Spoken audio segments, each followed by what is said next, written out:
ছোট্ট Thomas Alva Edison school থেকে দৌড়ে দৌড়ে ফিরছেন, হাতে একটি ভাঁজ করা চিঠি। বাড়িতে প্রবেশ করলেন, সোজা তার মায়ের ঘরে। মাকে বললেন, মা, আমার স্কুলের প্রিন্সিপাল এই চিঠিটি তোমাকে দিয়েছেন, বলেছেন শুধু মাই যেন পড়ে। মা আগ্রহের সাথে চিঠিটা হাতে নিলেন, চিঠিটা পড়তে শুরু করলেন। কিছুক্ষণের মধ্যেই মায়ের চোখ জলে ভরে গেল। তারপর অদ্ভুতভাবে হাসতে শুরু করলেন। এডিসন জিজ্ঞেস করলেন, কি লেখা আছে মা? মা বললেন, লেখা আছে তুমি খুব জিনিয়াস একজন স্টুডেন্ট, তো তাদের স্কুলের এরকম ব্যবস্থাপনা নেই, এরকম টিচার্স নেই যে তোমার মতো বিশেষ প্রতিভাবান ছাত্রছাত্রীদের পড়ানোর মতো। এডিসন খুব খুশি হলেন, আত্মবিশ্বাসের ঝলক দেখা গেল এডিসনের চোখে। তার মা এরপর হোম স্কুলিং করালেন এডিসনকে।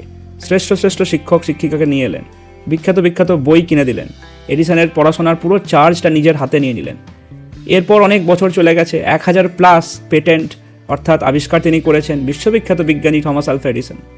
হঠাৎ তার মনে হলো যে মায়ের আসবাবপত্র দেখি, মা মারা গেছে, মায়ের স্মৃতি তার মধ্যে জাগছে, মায়ের জিনিসপত্র একটু ঘাঁটাঘাঁটি করব। আলমারি খুললেন, সেই চিঠিটা চোখের সামনেই। তিনি জানেন লেখা আছে যে আপনার ছেলে জিনিয়াস, তিনি জানেন কি পড়বেন, তবুও তিনি খুললেন।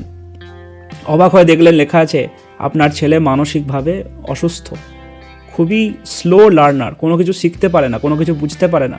আমাদের সিলেবাস তার জন্য খুবই কঠিন, তাকে স্কুল থেকে বহিষ্কার করা হচ্ছে। থমাস আলভা এডিসন ঝরঝর করে কেঁদে ফেললেন।